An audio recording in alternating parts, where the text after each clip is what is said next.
Welcome to all. NCERT basic premium class. जैसा मैंने पिछले दिनों आपसे कहा तो ध्यान में रखना है, आज मंडे हिस्ट्री की क्लास है।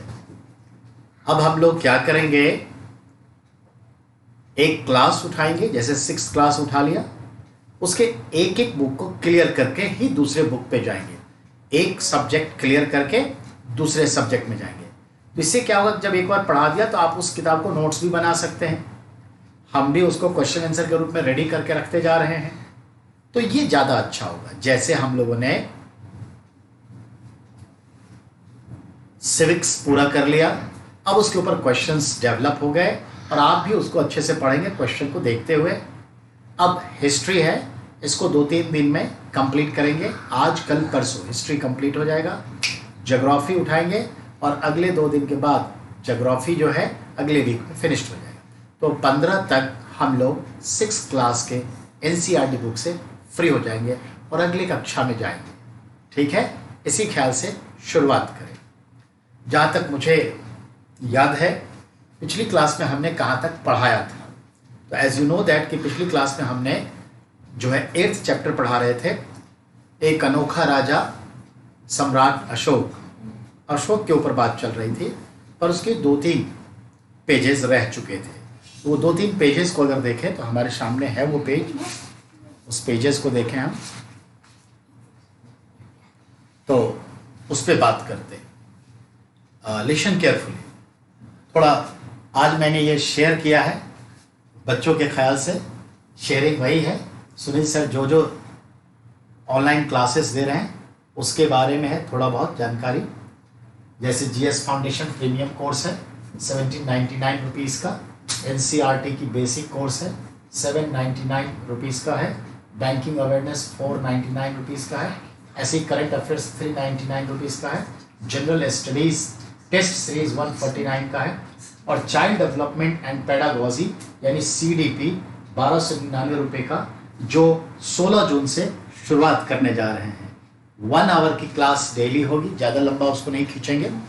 1 आवर की क्लास डेली होगी, 5 डेज वीक होगा, 4 to 4.5 मंथ रहेगा। और इस तरह से हम उसमें 125 घंटे के आसपास का देख रहे हैं जो सिस्टम क्लास लगेगी। चाइल्ड डेवलपमेंट पेडागोजी जो PRT के लिए, TGT के लिए, CTET पेपर 1 के लिए, CTET पेपर 2 के लिए, दोनों के लिए है। हम इसे DD पाठक, अरुण कुमार सिंह और मंगल सिंह, ये जो 3 किताबें हैं, इसके अलावा 1-2 और भी हैं, और भी कुछ नोट्स जो हमने अपने बनाए हुए थे, इन सब को इकट्ठा करके हमने एक सिस्टम को तैयार किया है और उसी के हिसाब से हम लोग चलेंगे। इस पर हम लोग बातचीत भी करेंगे और क्वेश्चन पुटअप भी होगा। तो चाइल्ड डेवलपमेंट एंड पेडागोजी की क्लास शुरुआत होने जा रही है 16 जून से।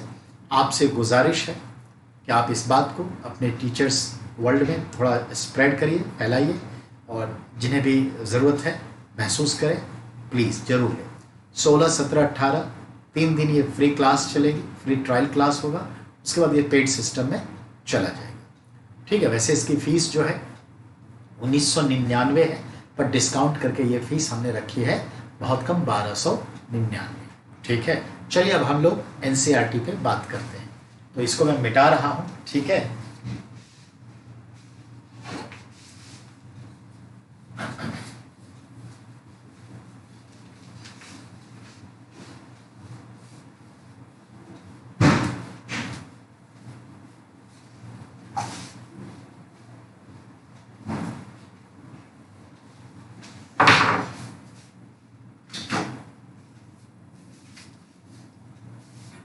तो आज की तारीख हो गई आपकी, कितनी तारीख है?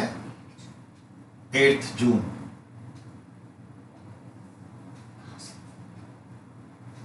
टाइमिंग आपकी 9:20 से 10:05 PM एंड 10:15 PM से 11 PM। ये 2 है आपका,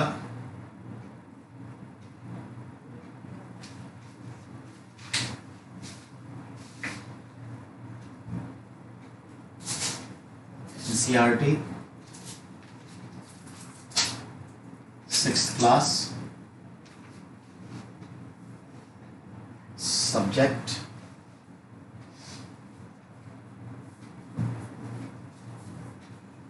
history, chapter 9 and 10 की बात करें।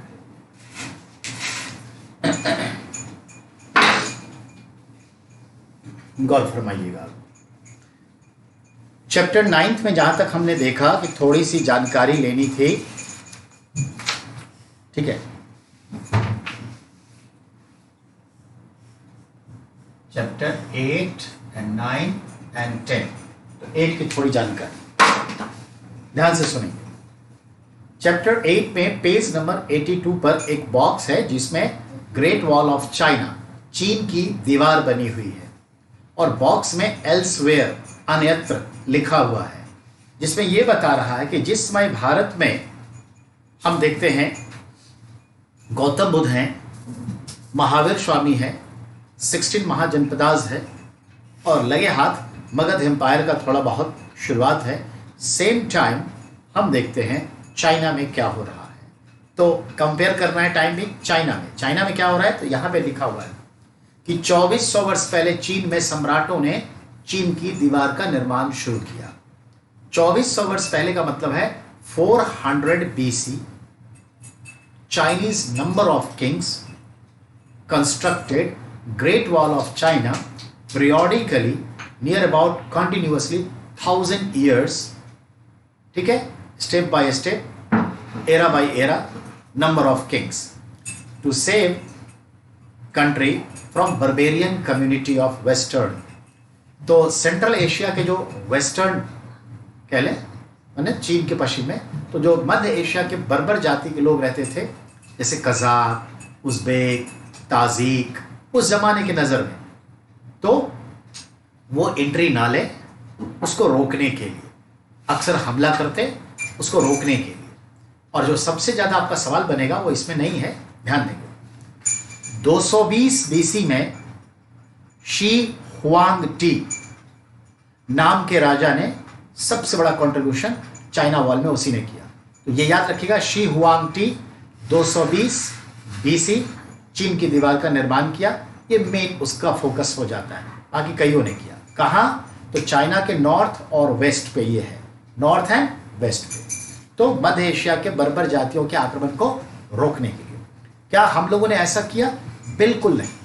हम लोगों ने कभी कोई दीवारें नहीं बनाई। खैबर दर्रा से लोग आते रहे, भारत में बसते रहे, भारत की संस्कृति को समृद्ध करते रहे। जब आए, अगर प्यार से आए तो तनाव नहीं हुआ। जो ऑफेंडर्स बन के आए, मार काट किए तो स्ट्रेस हुआ। लेकिन धीरे धीरे क्या होता है, एवरीथिंग इन एडजस्टमेंट मोड में आ जाते हैं। हैबिट, जैसे कोरोना आया, टेंशन लेके आया, पर आज देखिए एडजस्टमेंट का मोड आ गया है। तो ऐसी भारत की सभ्यता रही है। सो जब बच्चों के हिसाब से कंपेयर करते हैं तो चीन का जो पॉलिसी है वो अलग था, भारत की पॉलिसी अलग रही। दोनों में डिफरेंसेस देखने को मिलता है, टाइम वही है। अब आइए, उत्तरी सीमा की पशुपालक लोगों से रक्षा करना था, जो भी मैंने कहा, बर्बेरियन थे, तजाक, काजिक, ये सब। दूसरा, अगले 2000 वर्षों तक इस दीवार का निर्माण होता रहा। कहने का मतलब, मैंने कहा number of kings time to time constructing. फिर है आपका कि राज्य की सीमाएं, साम्राज्य की सीमाएं बदलती रही, और जैसे जैसे सीमाएं बदली वैसे वैसे उन्होंने कंस्ट्रक्शन वर्क बनाए रखा। अब है, यह दीवार लगभग 6400 किलोमीटर है। जरा गौर फरमाइएगा, कितना किलोमीटर है? 6400 किलोमीटर लंबी। ज्योग्राफी में जाइए, world second longest but largest river याद करिए। You know Amazon in Brazil, what is its length? 6400 kilometre, near about 6400 kilometre इसका लेंथ है। समझ में आई बात? कितना आसान है। तो 6400 किलोमीटर के लगभग अमेज़न का लेंथ है, तो अमेज़न के लेंथ के बराबर चीन की दीवार। तो कंपेयर करिए, तो अमेजोन भी याद रहेगा रिवर, और इधर दीवारें भी याद रहेगी। अब आइए, धरती पर वह कौन सा कोई मोनुमेंटल चीज है जो चांद से भी दिखाई देता है, यानी स्पेस से दिखाई देता है। तो रियल में चांद से नहीं दिखाई देता, पर स्पेस से एक लकीर की भांति मालूमात करता है, तो उसको आइडेंटिफाई करता है, ये चीन की दीवार है। बस इतना समझिए, स्पेस से, नॉट ऑन द मून। अब आइए, हर 100-200 मीटर पर इसमें जो है बुर्ज बने हुए हैं, यानी जैसे चीन की दीवारें गई तो जगह जगह बुर्ज बने हुए हैं, थोड़ा उठा के, जहां पे सिपाही फोर्स, सेना तैनात रहती थी, तीर वगैरह लेके तो तैनात रहती थी, और बारूद भी होता था, गन पाउडर, शैतानी मिट्टी। और आपको मालूम ही है, चीन ही वो देश है जिसने गन पाउडर यानी शैतानी मिट्टी यानी बारूद का आविष्कार किया, ये ध्यान में रखें। पड़ोसी देशों के प्रति अशोक का रवैया कैसा था और चीन के शासक कैसा? चीन के शासक नॉट रेडी फॉर मिलिंगली, वो किसी और कल्चर से मिलना नहीं चाहते थे, और वो रोक रहा है, और मैं कंटिन्यू आगे बढ़ रहा हूं, अलग अलग देशों में प्रचार लेके जा रहा हूं, कैंपेन लेके जा रहा हूं, अशोक के शांति की नीति को आगे बढ़ा रहा हूं, बौद्ध धर्म की नीतियों को आगे बढ़ा रहा हूं, समझ? और लोग आ रहे हैं तो उसको एक्सेप्ट किया जा रहा है। दिस इज, हम क्या रहे हैं, आटविकों को, मलेच्छों को, ग्रीक रोमन जो थे उनको, इसके अलावा अन्य जो थे, इन सबको हम क्या करें, मिला रहे हैं। देश के भीतर में जो ट्राइबल जोन था सबको मेन स्ट्रीम में ला रहे हैं, वहां ऐसा नहीं है, तो ये ध्यान रखना। चलिए बेटा, ये जो चैप्टर 8 था वो पूरा हो गया, ठीक है। अब हम चैप्टर 9 की ओर बढ़े तो बात बनेगी, लेकिन 8 में पूरा नहीं है, थोड़ा सा एक चीज है उसको समझना है। आगे की बात का संदर्भ दिया गया है, वो संदर्भ समझना है, ठीक है।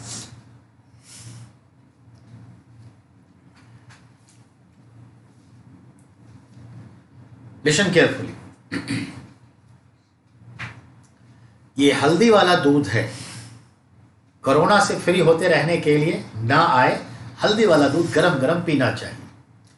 गले का एंटीबायोटिक होता है हल्दी, 100 से ज्यादा बीमारियों के लिए है, एंटीसेप्टिक क्रीम है, और आपको भी मालूम है क्या, हल्दी का दवा के रूप में पेटेंट भारत के पास है। ये सवाल आता है तो ध्यान में रखेंगे। हल्दी के उत्पादन में पहला नंबर 1 स्टेट कौन है मालूम है ज्योग्राफी का? महाराष्ट्र।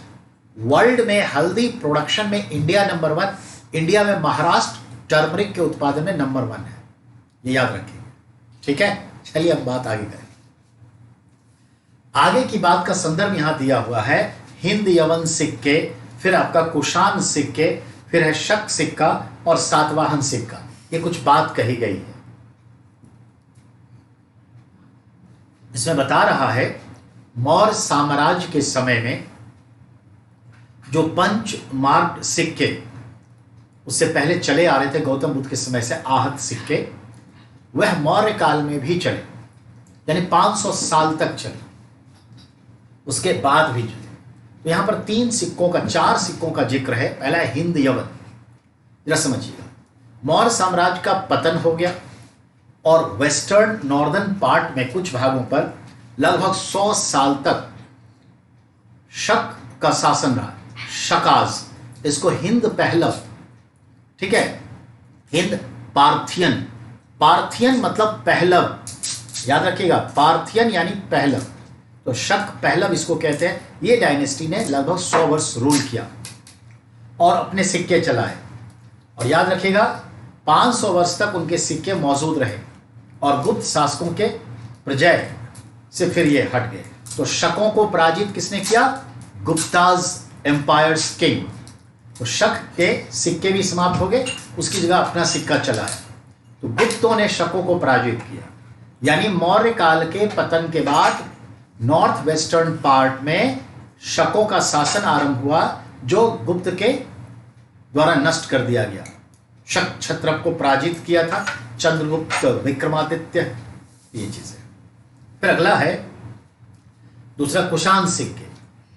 मौर्य सेना नायक जो पुष्यमित्र शुंग था, जो एक राज्य की स्थापना किया, और पुष्यमित्र शुंग के बाद उसका बेटा हुआ अग्निमित्र शुंग। और शुंग डायनेस्टी में 2 ही थे, पुष्यमित्र शुंग, अग्निमित्र शुंग। शुंग वंश 10 क्वेश्चन के लिए जाना जाता है, नो डाउट, हम आपको बताएंगे do not worry. Manusmriti Pushyamitra Shunga के समय 2nd सेंचुरी बीसी में लिखी गई। ओल्डेस्ट स्मृति ग्रंथ Manusmriti 2nd century BC. Pushyamitra Shunga was Brahmin. It was Brahmin revolution against Buddhism, you can say, against Mauryas. He was Senapati. He captured and killing the last king of Maurya kings, or captured Patliputra, established Shunga dynasty. तो 2 अश्वमेध यज्ञ पतंजलि इनके यहां थे, और पतंजलि से संदर्भ आप समझ गए होंगे। तो ये चीज है, पर चलिए हमें ध्यान रखना है पुष्यमित्र शुंग का संदर्भ आता है। तो शुंग वंश के बाद कण्व वंश आया। कण्व वंश मुश्किल से 37 ईयर्स रूल किया। उसका कोई ज्यादा नहीं आता, 2 क्वेश्चन के लिए आता है। तो देखा आपने, मौर्य के बाद नॉर्थ वेस्टर्न में शकाज, नॉर्थ इंडिया में कौन आया? शुंग वंश। शुंग के बाद कण्व आया, फिर नॉर्थ इंडिया में कण्व के बाद कौन आया? Kushan dynasty. You know, Huvishka, Kanishka, Vima, Kujula. तो कुजूल कड़फिसस, वीमा कड़फिसस, कनिष्का, हुविष्का, ये सब आए। तो कनिष्क बहुत महानतम था। तो वही बता रहा है कि जो कनिष्क था कुषाण डायनेस्टी से था, और उसके भी कई सिक्के मिले। पश्चिम भारत के कुछ हिस्सों पर शकों का शासन था। पश्चिम भारत तथा मध्य भारत पर शासन कर रहे सातवाहन शासकों के साथ भी उसकी लड़ाइयाँ होती रही। फिर है 200 साल पहले, यानी 2100 साल पहले शातवाहन राज्य स्थापित हुआ, और शातवाहन का लड़ाई वाकाटक साम्राज्य से रहा। वाकाटक राजा रुद्रसेन का नाम सुना होगा, जो आगे देखेंगे तो याद रखिएगा। तो वाकाटक नरेश से भी बातचीत हुई उसकी, और वो भी जो है शातवाहन के साथ शादी विवाह संबंध भी वाकाटक का था। अब आ जाइए, हम देखते हैं चोल, चेर, पांड्यराज प्राचीन काल में थे। 300 BC से 300 AD के बीच में, जिसको आप कहते हैं संगम एरा। तो संगम एरा का जिक्र करता है। पांड्यों का, पल्लवों का और चालुक्य उसके बाद आए। तो चोल, चेर, पांड्य आए, उसका चालुक्य आए, ये बात कर रहा है। पल्लवाज आए और पांड्य कंटिन्यू रहे। फिर बता रहा है कि सातवाहन के भी अपने सिक्के थे। तो सिक्कों के ऊपर बात किया गया है, और कोई ज्यादा इसमें नहीं है। और अब जो है आप फ्रेशली 9th चैप्टर पढ़ने जा रहे हैं। फ्रेशली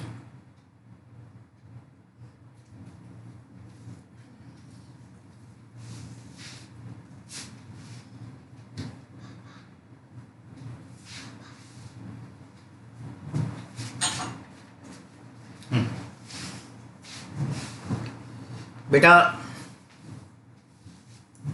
9th चैप्टर में आपका टाइटल है खुशहाल गांव और समृद्ध शहर। ये टाइटल पर ध्यान दें।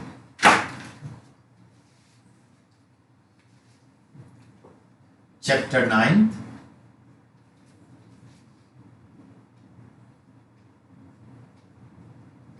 खुशहाल गांव एवं समृद्ध शहर। शब्दों पर जरा गौर फरमाइएगा। हैप्पी और समृद्ध का है रिचनेस। ठीक है, बड़ा अच्छा शब्द है, ध्यान देंगे। वो आज का जो शब्द है, ये देखिए, चैप्टर भी क्या सोच के लिखा है। हमारे गांव इतिहास के हिसाब से उस समय में बड़े खुशहाल हुआ करते थे, यानी हैप्पी फुल कंडीशन थे लोगों में। लोग संतुष्टि का जीवन जीते थे। कहने का मतलब है संतोषम परम सुखम भी था, और इंटर इंडिपेंडेंस थी, but within the region. यानी ये लोग अपने ग्रामीण क्षेत्र के भीतर संपूर्णतः आत्मनिर्भर थे, पर अंदर में एक दूसरे पर निर्भर थे। महाजनी सिस्टम इसको कहते हैं, इंटर इंडिपेंडेंट। आज भी देखते हैं गांव आत्मनिर्भरता की ओर। समृद्ध शहर, शहर में उस समय भी और आज भी रिचनेस है। कंक्रीट की बिल्डिंग है, गाड़ी है, घोड़ा है, ट्रेन है, बस है, मॉल है ना? पर क्या हैप्पीनेस है? Richness is not to make happiness, but happiness could make richness. याद रखिएगा, अगर इंसान खुशहाल है तो रिचनेस आ सकता है, और अगर आप रिच हैं, चाहे ये हैप्पी रह ले, ये जरूरी नहीं है। शहरों में जीवन का भौतिक सुख बहुत ज्यादा है, पर वर्क फोर्स स्ट्रेसफुल होने की वजह से उतने ही हम तनाव में रहते हैं। गांव में लिमिटेड रिसोर्सेस हैं, लोगों के इनकम बहुत कम है, पर उसी में वो जीना सीख लिए, संतोषम परम सुखम सीख लिए, और एक दूसरे की मदद करके जीते हैं। बहुत ही सोशल कोऑपरेटिव सिस्टम है, जिसकी वजह से वो खुश रहते हैं।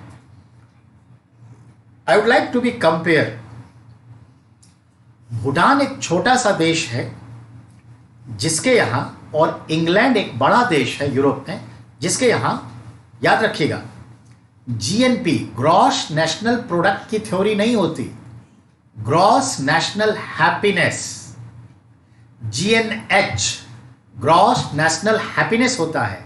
याद रखिए, खुशी जो है माइंड ऑफ स्टेटस है।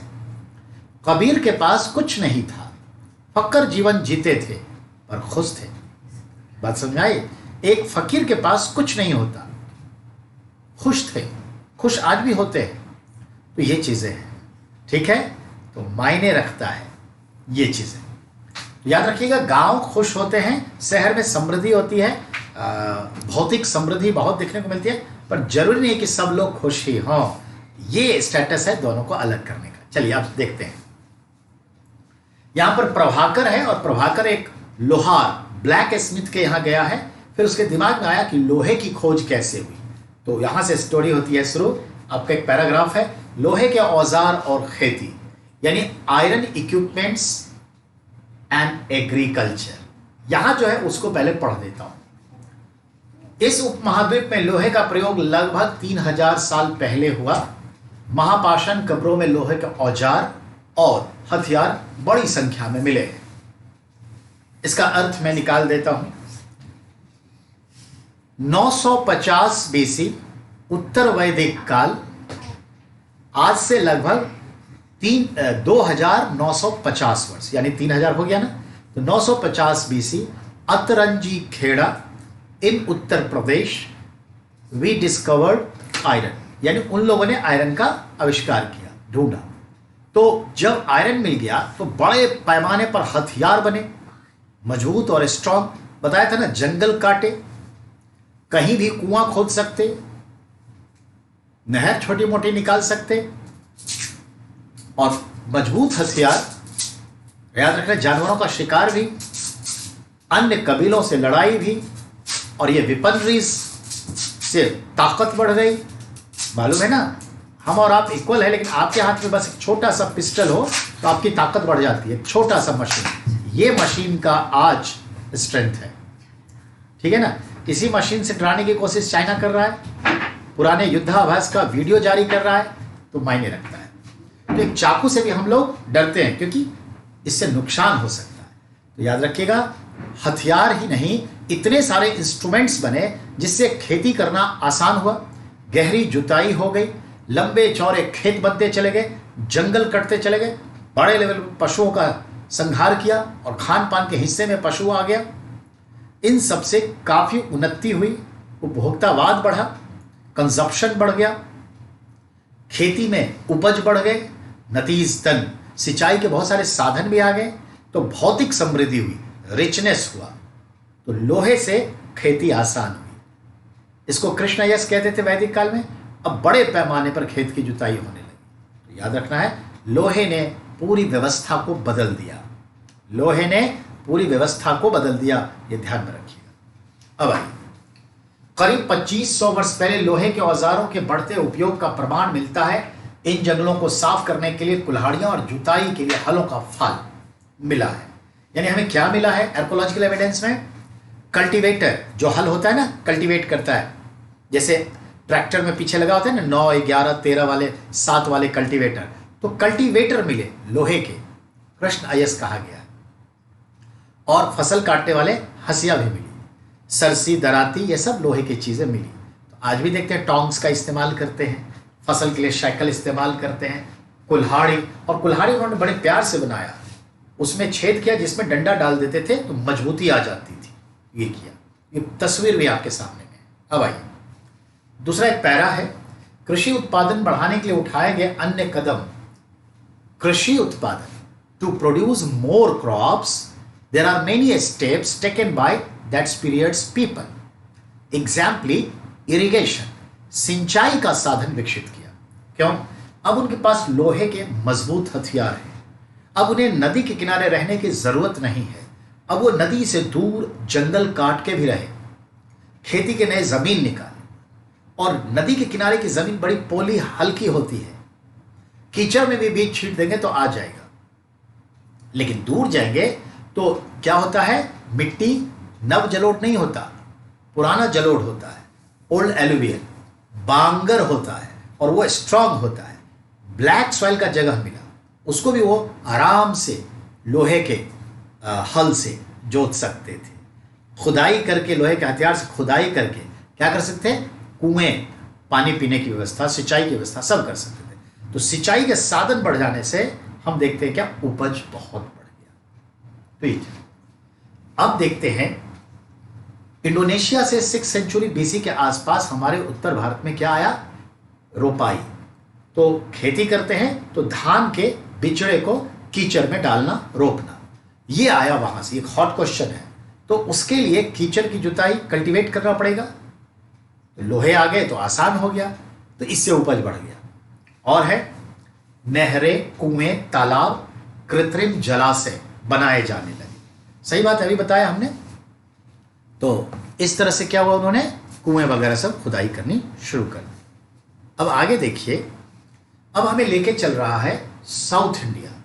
गांव में कौन रहते थे, तो थोड़ा साउथ इंडिया का, तमिल प्रदेश का जिक्र करता है। Remember page number 88, Hindi medium की मैं बात कर रहा हूं, मेरे सामने वही है, chapter 9 history 6th class, page number 88, और उस पर दिया हुआ है गांव में कौन रहते थे। उसमें बता रहा है कि तमिल प्रदेश में, जो तमिल प्रदेश मतलब हुआ साउथ इंडिया, खास करके तमिलनाडु का, थोड़ा आंध्र प्रदेश का, थोड़ा केरल का, कर्नाटक का टचिंग एरिया। यहां बता रहा है कि यहां पर 3 तरह के लोग रहते थे। There were 3 categories of people live in village in Tamil Nadu region in that time. First is called Vellala या वेल्लाल। याद रखिएगा, जो रिच फार्मर होते, जमींदार टाइप के रिच फार्मर, उसे क्या कहते हैं, वेल्लाल। तो आपके में यही शब्द दिया हुआ है कि तमिल क्षेत्र में बड़े भूस्वामियों को वेल्ला कहते हैं। तो एक्चुअली वेल्ला नहीं होता है, वेल्लाल होता है, तो कोई हर्ज नहीं। दूसरा कह रहा है उनियार। तो जो उनियार होते वो कौन होते, तो याद रखिएगा ये होते थे हमारे हलवा, जो कृषि के लिए जोतते थे। साधारण हलवाओं को उनियार कहा जाता। प्लॉगमैन, आप देखिएगा पहले एक माचिस आती थी, जैसे आज माचिस आता है ना, शिव माचिस या ये माचिस नाम होता है, तो पहले प्लॉगमैन, एक हलवाहा है, 2 बैलों को लेके जा रहा है, ये माचिस के डिब्बी पर होता था प्लॉगमैन। प्लॉग मतलब हलवाहा, जो कल्टीवेट करता है खेत। तो हलवाहा के लिए क्या यूज हुआ है, उनियार। वेल्लाल का मतलब रिच फार्मर। और तीसरा है कड़ैशियर, आदिमई। तो कड़ैशियर, आदिमई कौन होते, ऐसे गांव के लोग जो लैंडलेस थे, जिनकी अपनी कोई भूमि नहीं थी, लैंडलेस, भूमिहीन। तो वो क्या करेंगे, किसी और की जमीन पर खेती करेंगे, मजदूर के तौर पर, ये मतलब है। अर्थात 3 तरह के लोग होते थे तमिल प्रदेश में। उस वक्त गांव में 3 तरह के लोग रहते। एक होते वेल्लाल या वेल्ला, ठीक है, जो बड़े जमींदार होते, रिच फार्मर। पिछले चैप्टर में पढ़े थे सोशल साइंस में, सिविक्स में, जैसे रामलिंगम, याद है, याद है कि नहीं गांव का नाम, कलपट्टू रामलिंगम, 20 एकड़ धान का खेत, वो जमींदार। फिर दूसरा यहां पे क्या दिया, उनियार, हलवाहा। तो उनियार कौन हुए, आपको ही मालूम है, जो भूमिहीन थे, तुलसी है, शेखर है, पेरिनल है, ये सब हुए। अब तीसरा कड़ैशियर, यानी एक तरह के ये गुलाम होते थे, बड़े बड़े जमींदार इसको अपने साथ गुलाम के तौर पे रखते, दास, स्लेव की तरह, और मजदूरी का काम करते खेती में। समझ में आई बात? तो ये ध्यान। तो अब आपसे सवाल करेगा कि तमिल प्रदेश में प्राचीन काल में गांव में 3 प्रकार के लोग रहते थे, इनमें से कौन एक नहीं है? छांट देंगे ना। वेल्लाल से क्या अभिप्राय है? बता देंगे ना। कडेशियर कौन होते थे? बताइएगा ना। उनियार किसे कहा गया है? बता देंगे ना। ऐसे ही तो सवाल आएगा कंपटीशन में। तो ये चलिए अब अगले पेज पर। देश के उत्तरी हिस्से में गांव का प्रधान व्यक्ति जो था ग्राम भोजक कहलाता। अब आपको नॉर्थ इंडिया में ला रहा है और कह रहा है जो गांव होते उसका जो मुखिया होता, ग्राम प्रधान जिसे आज कहते हैं, उस जमाने में ग्राम के प्रधान को, मुखिया को क्या कहते? ग्राम भोजक या ग्राम भोज। बेटा भोज मतलब प्रसिद्ध, ताकतवर, जमींदार, रिच पर्सन। और गांव का जो सबसे अमीर होता वही गांव का प्रशासन चलाता। I would like to be say, आज भी हमारे और आपकी फैमिली में प्रैक्टिकली देखें तो जो सबसे ज़्यादा कमाता है फैमिली में, जनरली बात उसी की चलती है। फिनेंशियली जो स्ट्रांग है और सबको हेल्प करता है, असिस्ट करता है या कंट्रीब्यूट करता है, तो वही जनरली क्या होते हैं? थिंक टैंक ऑफ फैमिली होते हैं। नेचर यही है, ठीक है ना? ये ध्यान में रखिएगा। क्लियर? अब देखिए भारत में सबसे ज़्यादा जो टैक्स कंट्रीब्यूट करता है वो हम और आप हाउस होल्ड नहीं करते, कॉरपोरेटर्स करते हैं। अंबानी, अडानी, वेदांता ये सब करते हैं। तो एक्चुअली सरकार की नीतियां जो बनती है किससे प्रभावित होके? इन्हीं व्यापारियों से प्रभावित होके।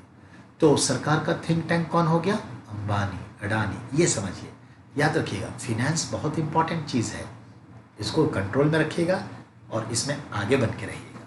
तो चलिए, तो एक चीज़ हमने ये कहा कि उत्तर भारत में गांव में जो ग्राम के प्रधान होते उसे ग्राम भोज कहा जाता। ये एक अनुवांशिक पद था, हेरार्कियल, बेटे का बेटा, बेटे का बेटा। और जो सबसे अमीर गांव के होते थे वही ग्राम भोजक होते थे। यहां तक आ गए?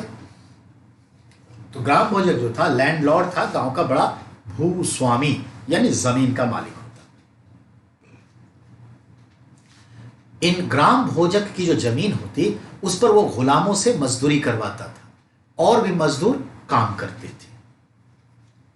राजा जो टैक्स वसूलता था तो ग्राम भोजक उनको टैक्स वसूलने में मदद करते। राजा जो टैक्स वसूलता तो ग्राम भोजक की मदद से ही गांव से टैक्स वसूला जाता था। ठीक है? अब है यूं समझिए कि टैक्स वसूलने का काम राजा किसको दे देता गांव में? ग्राम भोजक को। तो ग्राम भोजक ऐसा अधिकारी बन गया जो राजा और गांव के लोगों के बीच कड़ी का काम करता। It was like a chain between king and village people. तो ग्राम भोजक ये हो गया। ठीक है? याद रखना। अब है ग्राम भोजक को कभी कभी न्याय की भी जिम्मेदारी दी जाती थी और पुलिस का भी काम। कहेंगे कैसे? तो सिंपल, जब वो टैक्स वसूलेगा, रेवेन्यू कलेक्ट करेगा, लैंड रेवेन्यू भी है, हस्तशिल्प के कारोबार से जुड़ा है, सिंचाई करे, बहुत सारे रेवेन्यूज हैं। जब कलेक्ट करेगा तो there are some problems also. कुछ प्रॉब्लम्स होंगे, कोई देगा, कोई नहीं देगा, कोई कम देगा, कोई बोलेगा क्यों दूंगा, अभी नहीं है मेरे पास। आज ही देख लीजिए ना, आज लोन के चक्कर में क्या हो रहा है, स्कूल का फीस देना है या नहीं देना है, प्रॉब्लम इज गोइंग ऑन। कब देना है, नहीं देना है, लॉकडाउन खत्म होगा, टसल्स इज गोइंग ऑन, तब भी चलते थे। तो जब इस तरह के कोई मसले आ जाएंगे तो हु विल जस्टिस, कौन जस्टिस करेगा, जस्टिफाई कौन करेगा? तो लोकल लेवल पे राजा ग्राम भोजक को कहता यू हैव टू जस्टिफाई। तो न्यायिक शक्ति ग्राम भोजक को मिल जाती क्योंकि रेवेन्यू कलेक्शन था, तो उससे रिलेटेड प्रॉब्लम को सॉल्व करने के लिए। अब कभी कभी पुलिस का भी काम सौंपते। क्यों सौंपेंगे पुलिस का काम? लॉ एंड ऑर्डर मेंटेन करना होता है ना पुलिस का। तो क्या, तो जब कोई नहीं देगा तो उसको फोर्सली आप प्रेशराइज करेंगे ना, पनिश करने की कोशिश करेंगे ना, तो पुलिस की जरूरत पड़ेगी। तो इसलिए ग्राम भोजक को पुलिस की जिम्मेदारी भी और जस्टिस की जिम्मेदारी भी निभानी पड़ती थी because of tax collection work. तो ये ध्यान में रखना है, सवाल अच्छे आएंगे, बिल्कुल आएंगे कि ग्राम भोजक का क्या काम था, कौन होते थे? गांव के सबसे बड़े जमींदार होते थे, भूस्वामी होते थे, जिनके जमीन पर कई गुलाम दास मजदूर के रूप में काम करते। राजा इसी की मदद से गांव में टैक्स वसूलता था, टैक्स यही वसूल के राजा को देता था। और उसे कभी कभी न्यायिक और पुलिस अधिकार भी दिए जाते थे। यही आंसर। अब आइए अगला पैराग्राफ है, ग्राम भोजक के अलावे अन्य स्वतंत्र कृषक भी होते। There are a lot of other free क्या कहते हैं उसको, farmers also live in village apart from ग्राम भोजक। तो देखिए, गृहपति जो सामान्य किसान थे उसे क्या कहते हैं, गृहपति। बेटा ग्रह मतलब गृहस्थ, जो दाम्पत्य जीवन में आकर के परिवार बसा करके एक सामान्य जीवन जीता है उसे गृहस्थ कहा गया है। कहते हैं ना गृहस्थी जीवन में तो ये लगा रहता है, तो गृहस्थ। तो याद रखिएगा जो सामान्य क्या कहते हैं कृषक समुदाय हैं उन्हें क्या कहा गया है, गृहपति। गृहपति कहना है। ज्यादातर छोटे किसान ही होते थे, ठीक है, बड़े भूस्वामी कुछ ही होते थे जिनके पास अपनी जमीन नहीं होती। इनमें दास कर्मकार आते थे। यानी देखा, जिन व्यक्ति के पास अपनी जमीन नहीं है उसमें कौन आते थे, दास, गुलाम, भूमिहीन, लैंडलेस। आज भी हमारे गांव के क्षेत्र में जितने भी परिवार रहते हैं, यकीन मानिए 30% ऐसे लोग हैं जिनकी कोई ज़मीन नहीं है, दूसरों की ज़मीन को बटाई पर रखते हैं और या फिर मजदूरी के तौर पे काम करते हैं। अब आइए, ये लिखा हुआ है आगे कि लोहार, कुम्हार, बढ़ई, बुनकर जैसे शिल्पकार भी होते। बिल्कुल, ब्लैक स्मिथ भी होते थे, जो वुड का काम करने वाले होते थे वो भी होते थे, शर्मा जिन्हें कह देते हैं, पॉटरी का काम करने वाले होते, वीवर्स होते थे, ये सब तरह के होते थे।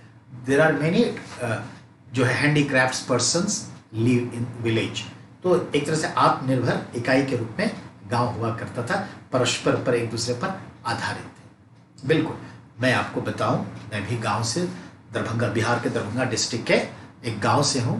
तो जैसे अब तो ये सब टूट रहा है, लेकिन हम तो बचपन से वहाँ देखे हुए हैं। अब जैसे मेरा खेत है, तो मेरे खेत का एक हिस्सा चला जाएगा जिसमें लुहार अपना हिस्सा ले जाएगा, बढ़ई ले जाएगा, कुम्हार ले जाएगा, नाई जो हजाम है वो ले जाएगा, पंडित जी जो हमारे सदियों से पूजा करवाते हैं उनका एक जाएगा, गांव में जो मंदिर है उसके लिए चढ़ावे के रूप में उधर जाएगा, ठीक है, जो हमें टोकरी वगैरह बुन के देता है उसको दिया जाएगा, सबको अनाज के रूप में दिया जाएगा, तब घर आएगा अनाज बाकी।